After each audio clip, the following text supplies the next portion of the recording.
நிகம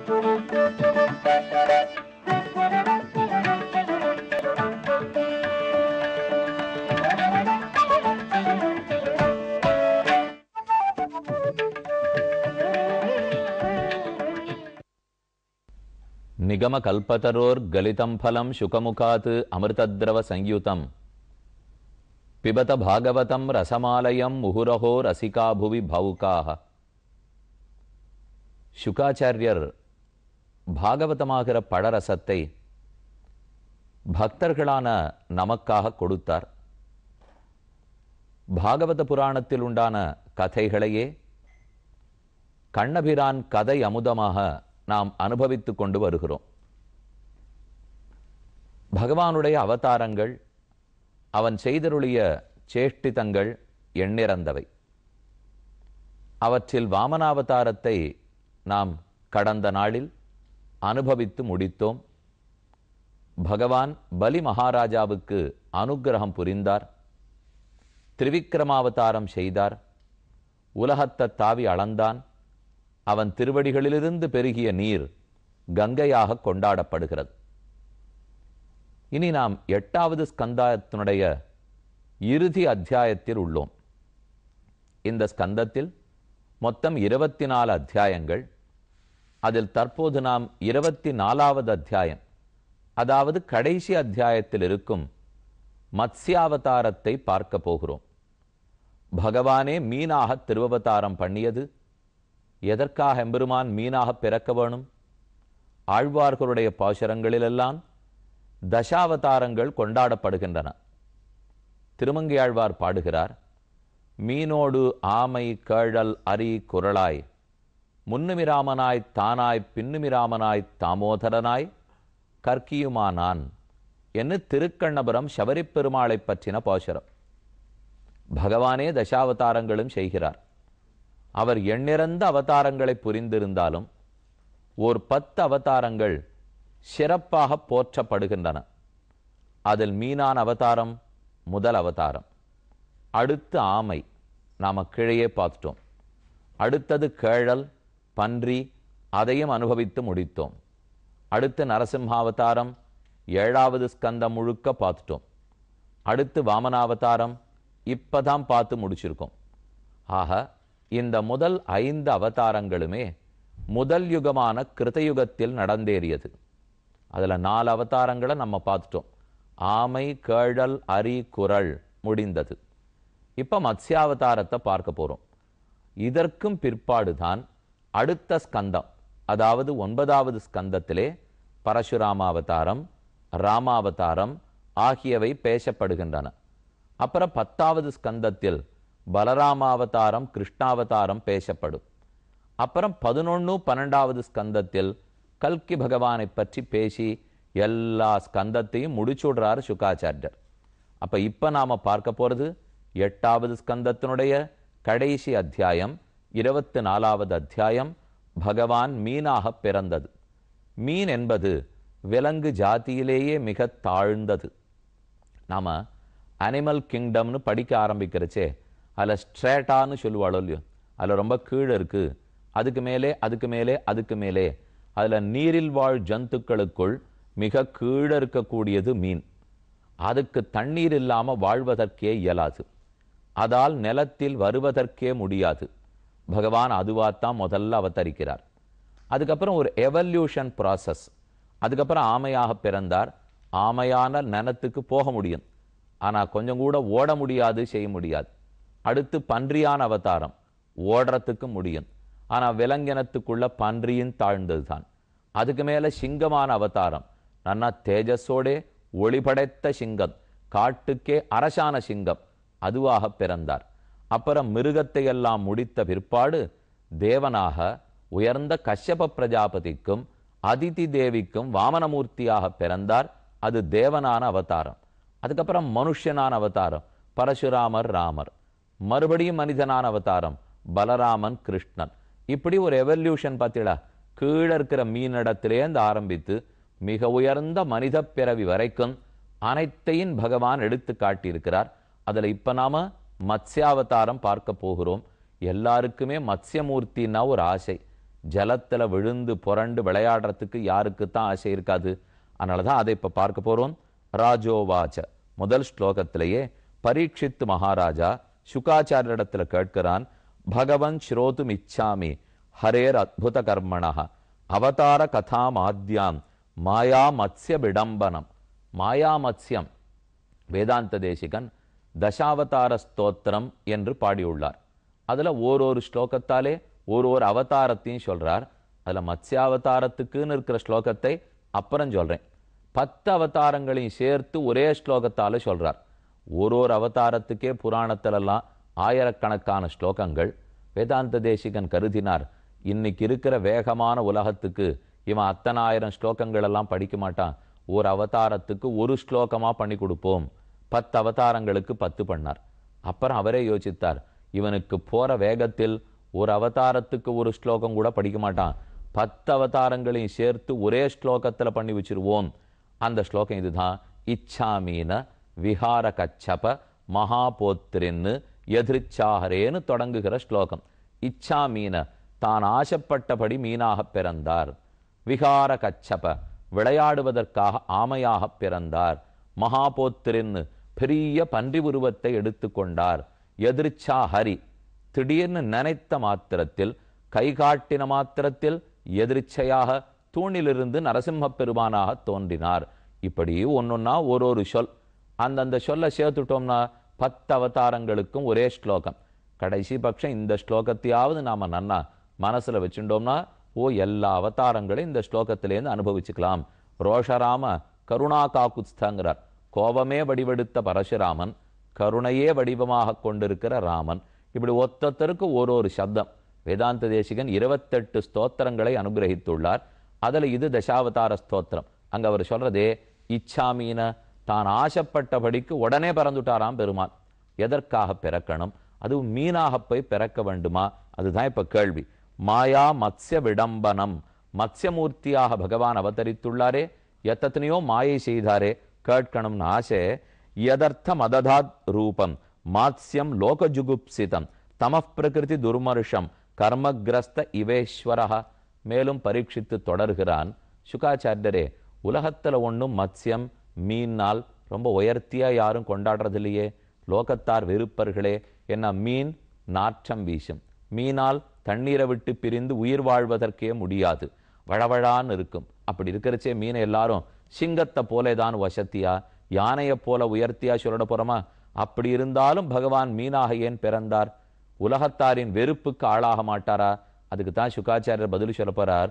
எந்த பிறவியாக இருந்தால் என்ன, ஒன்னொன்னுமே பகவானாலே சிருஷ்டிக்கப்பட்டது தான்.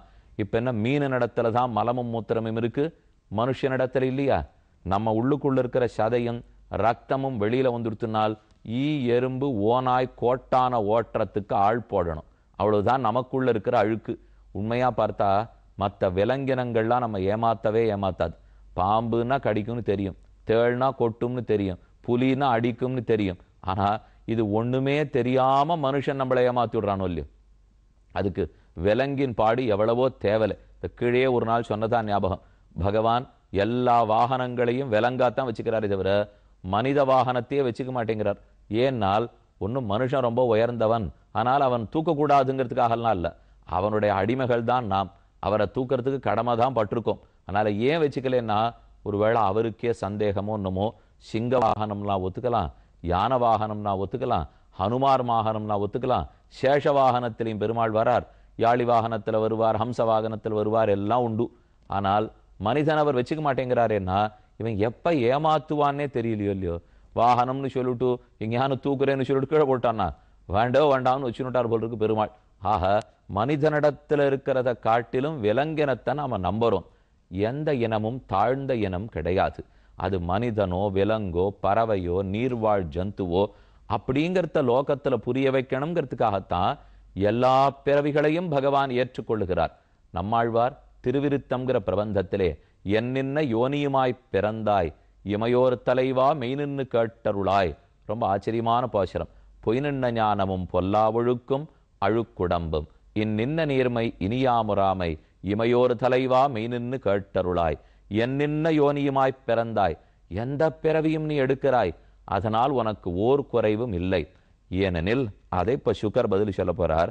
இப்படி கேட்க சுகாச்சாரியர் பதில், கோவிப்ர சுர சாதூனாம் சந்தசாமபி ச ஈஸ்வரः ரக்ஷாமிஞ்ச ஸ்தனுர்தத்தே தர்மஸ்யார்த்தஸ்ய சைவகி.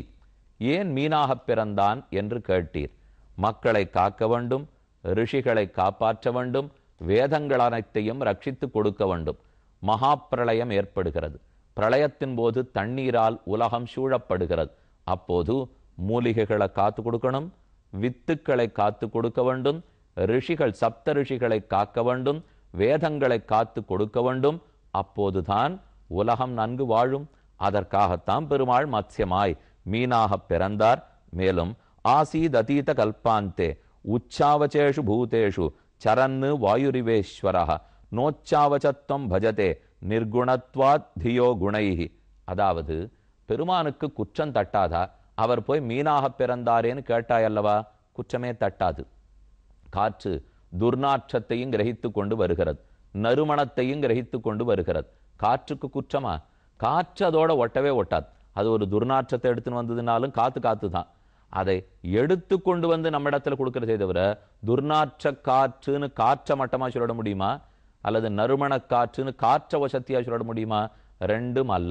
அதே போல பகவான் எந்த பிறவி எடுத்துக்கொண்டாலும் அது எடுத்துக்கொண்ட பிறவியே தவிர அதனால் அவனுக்கு எந்த தோஷமும் வாராது, ஒரு குற்றமும் வாராது. இனி மத்ஸ்யாவதார கதை சொல்றார்.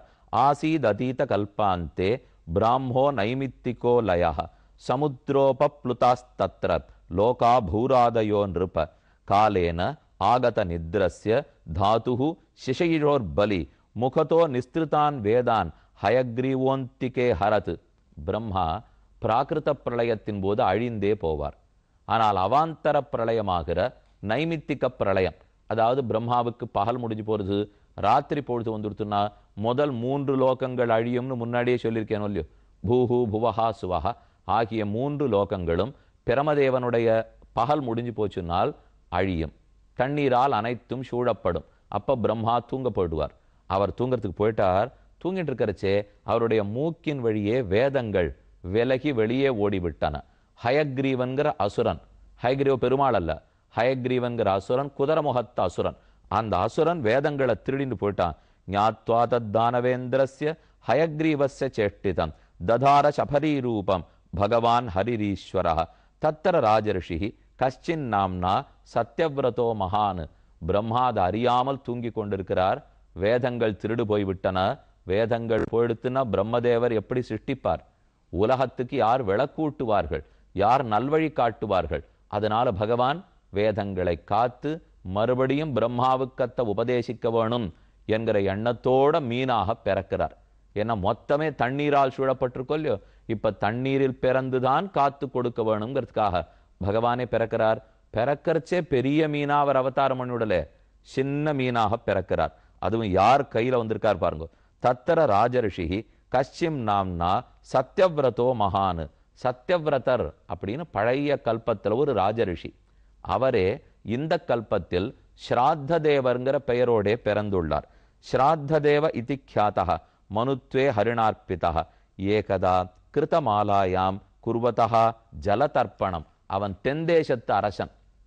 கிருதமாலாங்கிற நதி, அந்த நதியில் ஜலதர்ப்பணம் பண்ணுவதற்காக, அதாவது கை நிறைய தண்ணீரை எடுத்து இப்படி அர்க்கியம் விடுற மொழியோ தர்ப்பணம் பண்ற மொழியோ அந்த ஜலதர்ப்பணம் பண்ணார்.